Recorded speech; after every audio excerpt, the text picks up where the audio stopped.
بسم الله الحمد لله والصلاة والسلام على رسول الله. اللهم اغفر لنا ولشيخنا ولجميع المسلمين. قال المؤلف رحمه الله: ومنها النية، فيجب أن ينوي عين صلاة معينة، ولا يشترط في الفرض والأداء والقضاء والنفل والإعادة نيتهن وإن مع التحريمة، ولا تقديمها عليها بزمن يسير في الوقت، فإن قطعها في أثناء الصلاة أو تردد بطلت، وإن قلب منفرد فرضه نفلا في وقته المتسع جاز، وإن انتقل بنية من فرض إلى فرض بطل.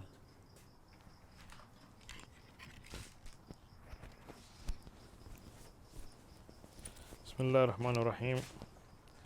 الحمد لله رب العالمين، والصلاة والسلام على خاتم الأنبياء أشرف المرسلين وعلى آله وأصحابه أجمعين، أما بعد. ومنها, and from them, من أي شيء؟ من شروط الصلاة. From what? From the shurut of salah. That's the bab we're in. He gets to the next shart, which is an-niyyah. طيب. An-niyyah. When we talk about an-niyyah, everybody assumes they know what it means. But as you will learn inshallah in the dars today, there is a lot to it that you may not realize. طيب. There is two important things I want to cover before we begin the discussion on niyyah. First and foremost, what is the hukam on learning what we're learning? Is it fardul kifaya or fardul ayn? Fardul ayn.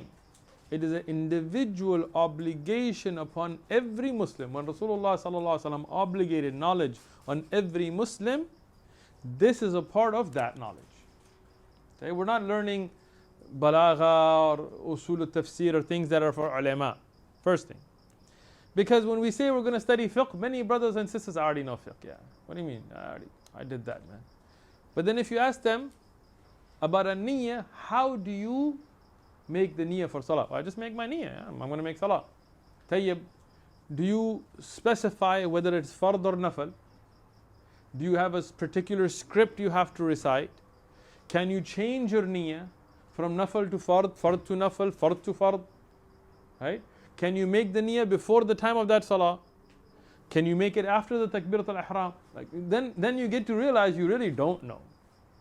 You assume you know, and you don't know, and it's an individual obligation to know. Okay. Next point that I want to make is almost all of the ahkam from this bab come from one hadith. Can you believe that? Yani, almost, not all of them. There are other ahadith and adillah and things, but almost all of them come back to one hadith, which is إِنَّمَا الْأَعْمَالُ بِالنِّيَّاتِ. When we teach books like the Arba'un or يعني Riyadh al-Salihin, and we take a lot of time on this hadith, people get bored. Like, why you spend so much time on this hadith? It's one small hadith, yalla, khalas, go. But in reality, we make hadf, we hide so many fawaid that are in this hadith, because from this hadith comes numerous masail. I could not tell you how many, but in different abwab, in different chapters, this hadith gets referenced and its fawaid are presented. What is that hadith? إِنَّمَا الْأَعْمَالُ بِالنِّيَّاتِ وَكُلِّ امْرِئٍ مَا نَوَى فَمَنْ كَانَ هِجْرَتُهُ إِلَى اللَّهِ وَرَسُولِهِ يعني إلى آخره. But just these two lines, إِنَّمَا الْأَعْمَالُ بِالنِّيَّاتِ وَكُلِّ امْرِئٍ مَا نَوَى. Tayyib. And I've explained this many a time, so those of you that are my core students, you know this. What does it mean, this hadith? Yusuf? إِنَّمَا الْأَعْمَالُ بِالنِّيَّاتِ. All actions are based upon intention. Excellent. All actions are based upon intention. وَكُلِّ امْرِئٍ مَا نَوَى. And whatever you intend, you will get. Okay? Now, if you look at these two, إِنَّمَا الْأَعْمَالُ بِالنِّيَّاتِ وَكُلِّ امْرِئٍ مَا نَوَى. In reality, many people think it gives the same meaning. It's tawqeedan. Okay, whatever action you intend, that's what you will get. And whatever you intended is what you will get. It's okay, the same thing, but it's not the same thing. And in this bab, we understand why it's not. إِنَّمَا الْأَعْمَالُ بِالنِّيَّاتِ. And I'm not going to go into depth about the hadith, but just to understand what has to do with the bab. The a'mal are based upon intention. طيب. And then وكل امرئ ما نوى, and whoever you will get for whatever you intended. An aspect of that is the fact that ikhlas is necessary for deeds. Right? So if you didn't intend to do something for Allah, you could make it really nice. You could be like, Allahu Akbar, and you could be crying and khushu', and you could finish the whole Quran in one rak'ah. But you were just doing it because you're on TV, because they were paying you 10,000 a night, because you wanted to flex to your friends, because you wanted your spouse to be proud, or you wanted to show off, or you wanted people to respect you. All of that useless now. In front of Allah, you go out empty. Maybe with some minor shirk to deal with then. Right? The other aspect of this hadith, just paying these two lines, is that you cannot do deeds without intentions, and the deed you intend is what you will get. Tayyib. Example. You come out of your house, and doesn't happen so much here, but in Muslim countries and broke countries, third world countries, there's a lot of beggars. Right? You come out and a beggar just he pops out at you, gets you by surprise, and he's like, I need money, I'm desperate, 3 days haven't eaten, all these fake excuses that most of them make up. And you reach in your pocket, whatever you have, $10, you hand it to him, you go. Right? You didn't intend anything, the guy just popped up, and you gave it to him, you went. Tayyib. And then you think, man, you know what, I still have to pay zakat this year. That money is from my zakat. Can you do that? Why not? What if you gave it mukhlisan, like you didn't do it to show off to the beggar, you didn't do it for anybody else. You feel bad for him, sake of Allah, he's Muslim, he's in need, here's $10. But you didn't intend zakat by it. Now you cannot change it after it. You see? So there's two aspects. This is not repetition in the hadith. Tayyib. I'm trying to summarize here, surprisingly. It may seem like I'm taking a long time. What is al-fa'ida? What is the benefit, just before we begin the bab, about the niyyah having to do with our ibadat? I'm going to mention just two of them. Tamyiz al-ibadat and adat. What does that mean? Tamyiz, to differentiate, to clarify.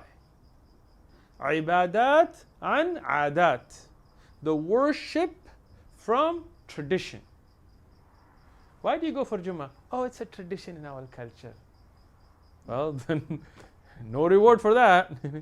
Why do you go for Eid Salah? It's a family tradition. Well, that's no longer ibadah. Why do you fast in Ramadan? In our culture, it's a tradition to fast in Ramadan.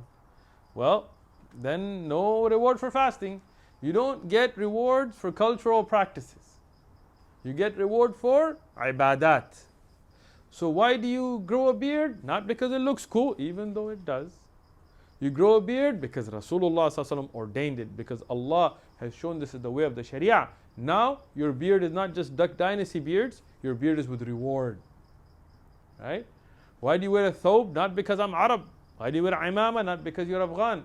Why do you wear, not because you're Sudani? No. You do everything that is within the bound of Sharia with the niyyah of ibadah, then that niyyah separates the ibadah from adah. Whether you get reward for it or it's just something that gave you exercise. Many people make salah, they get nothing but exercise out of it. Allah musta'an. Tayyib. Next, من الفوائد النية تمييز العبادات بعضها عن بعض. To clarify the ibadah one from the other. What was the first fa'idah? To separate traditions or just any cultural practices from the worship. Second, to separate one worship from the other. Let's say you go and you start making salah. You didn't make any niyyah, you didn't think about what you're doing, you start making salah, and you're like, oh man, what am I praying? Oh, dhuhr. Right? Is that salah valid? Well, we'll find out in this bab, inshallah. Right? Tayyib? What is the difference between a fard and a nafal? Tayyib, I gave you earlier. Let's say you go out and you want to give somebody money for the sake of Allah. Tayyib, you know somebody, it's a neighbor, they're struggling, they're in need, they don't ask anybody, they're very good people, they're just making dua to Allah. So you say, I'm going to help them, right? When you give them that money, you didn't make the niyyah for zakat. You made your niyyah sadaqah. After you give them that money, or while giving it, you start thinking, oh man, I should just make this part of my zakat. Right? Now, these are two ibadat. But zakat has its own ahkam. Not anybody can get zakat. There are categories listed in the Quran. We don't know if that neighbor fits in any of those categories. So, the niyyah has to be either for zakat with its shurut. You're doing the same thing. You're giving your neighbor money. And you're doing it for sake of Allah. It's not just, helping somebody out for no reason. You're doing it as an ibadah, but to make tafriq, to make a differentiation between one ibadah and the other, then the niyyah has to be there. Tayyib? And it'll have a big effect on things. We'll talk about it, inshallah. Tayyib. So those are the two fawaid. The last thing I will mention. Generally, what is the place of the niyyah? Qalb, the heart. Don't be out there and intending to make 4 rak'ah dhuhr for sake of Allah, facing the qibla, and you're saying it out loud. Some people who are advancing me like, oh, Sheikh Fulan in this fiqh, in this book said you can do it. Do you think I don't know? You think I haven't looked into those? It's not that I haven't looked into those. Don't think that. It's the fact that adillah, proofs from the Sahaba, from Rasulullah sallallahu alaihi wasallam, show that the niyyah generally is done in the heart. There are some ibadat where it's from the sunnah to say it out loud. We'll talk about that later, inshallah. But generally, the place of the niyyah, the asal, the regular is that it's always going to be in the heart. You don't say it out loud. Tayyib.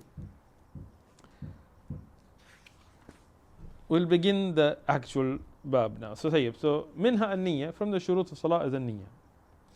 Then the muallif says, فَيَجِبُ, it is wajib. Wajib here is obligatory. Okay?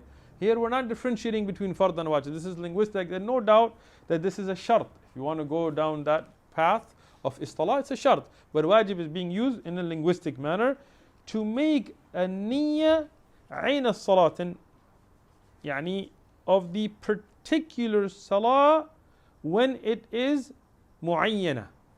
What does that mean? There are two types of salawat in this aspect. One is muayyan, one is غير muayyan. What does that mean? One is specific. Tayyib. Let's say you want to pray dhuhr. Is dhuhr a particular salah, or is it just any salah? It's fard, but we're not going to fard or nafal. We're going into, is it a particular salah? Yes.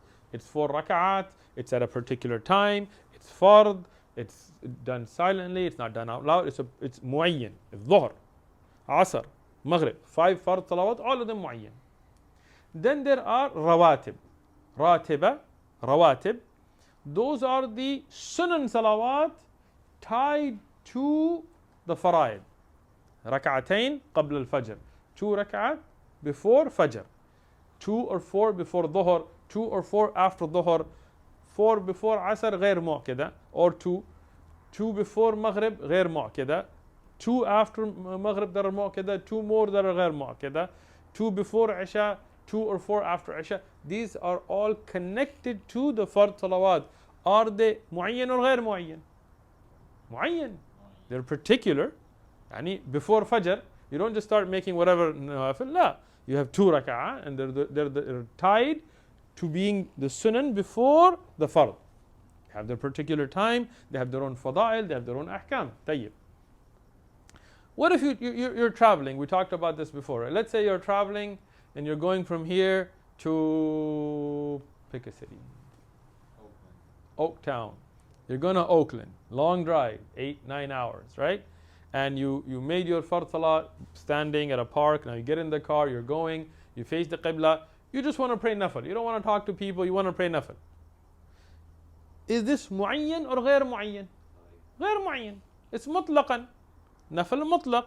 You can make it 2, 2, 2, but you can make 100, you can make 20, you can make 2, you can make long, you can make short. As long as it's not a time of nahi, then it doesn't matter what time it is. It could be day, it could be night.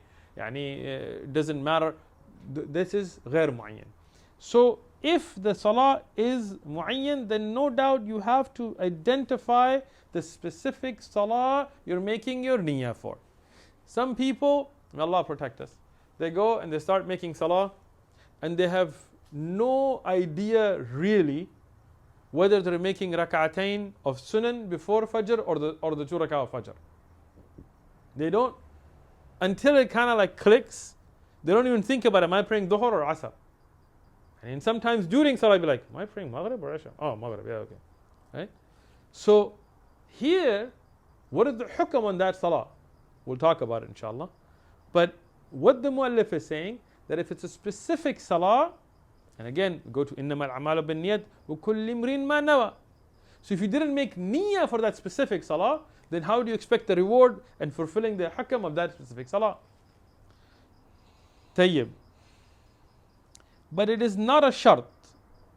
لا يشترط في فرض والأداء والقضاء والنفل.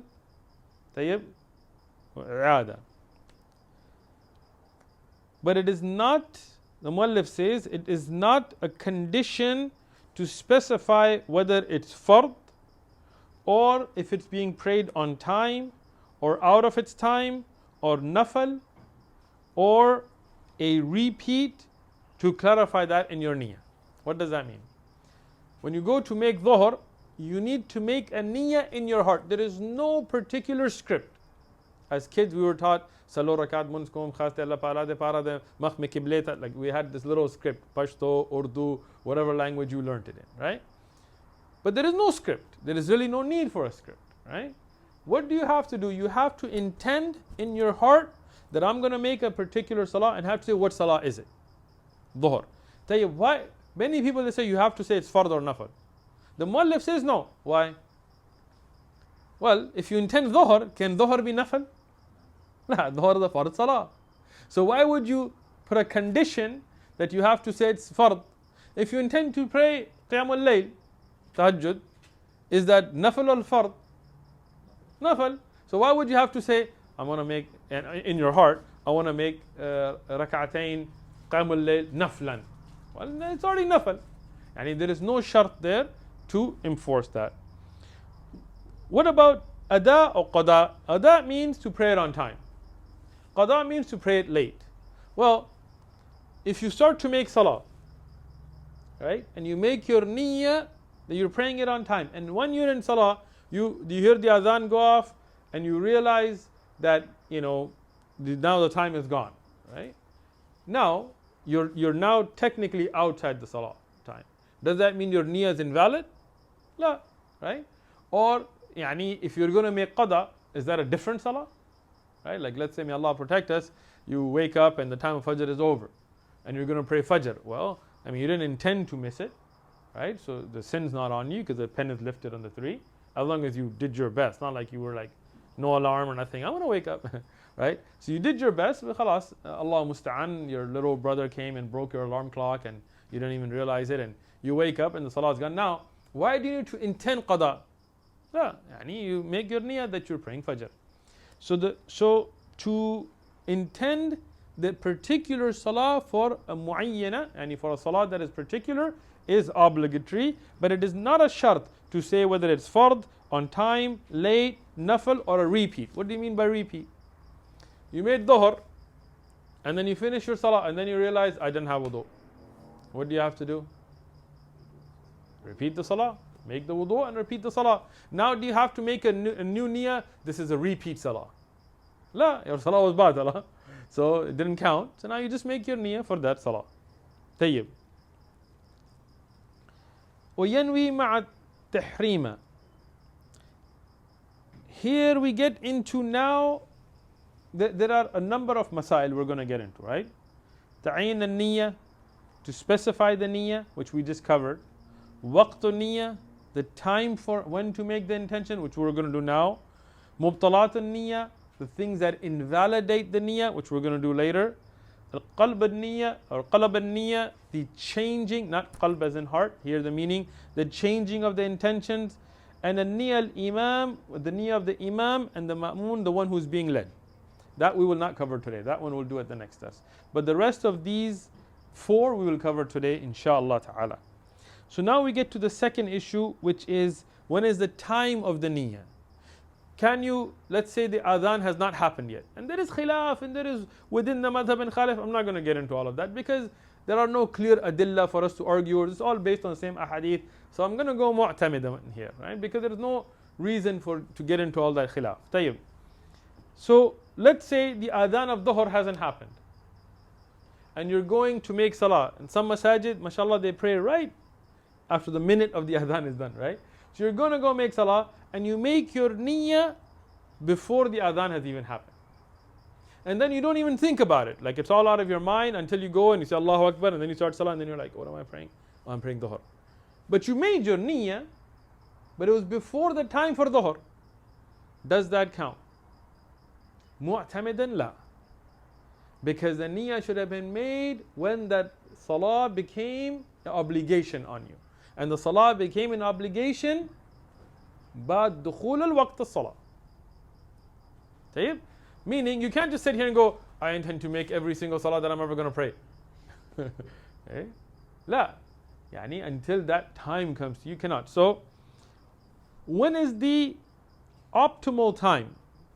الوقت الأفضلية. When is the preferred time to make the niyyah? At the time of takbiratul ihram. Tahrima here referring to the first takbir, the first Allahu Akbar. Now raising of the hands called raf' al-yadayn. Saying of Allahu Akbar, this is what we're talking about, right? Some of the madahib, they, not the Hanabila, but some of the madahib, they say you have to do it right together. And that's why you see some brothers going, Allah, Allah, Allah, Allah, Allah, Allah. They're trying to make that, tahrima and niyyah exact. Khalas, what is the dalil for that? To say that you need it at the time of salah is based on a dalil. And the dalil is, إِنَّمَا الْعَمَالُ بِالنِّيَّاتِ. So if you begin the salah without a niyyah, then the salah, then the amal was began without. That is correct. But to say it has to be exactly at that time, there is no dalil for this. طيب? So this is why Muallif says that the niyyah should be done at the time of takbiratul ihram, tahrimiyya. But this is to show afdaliyya. This is to show the preferred time. But then he mentioned that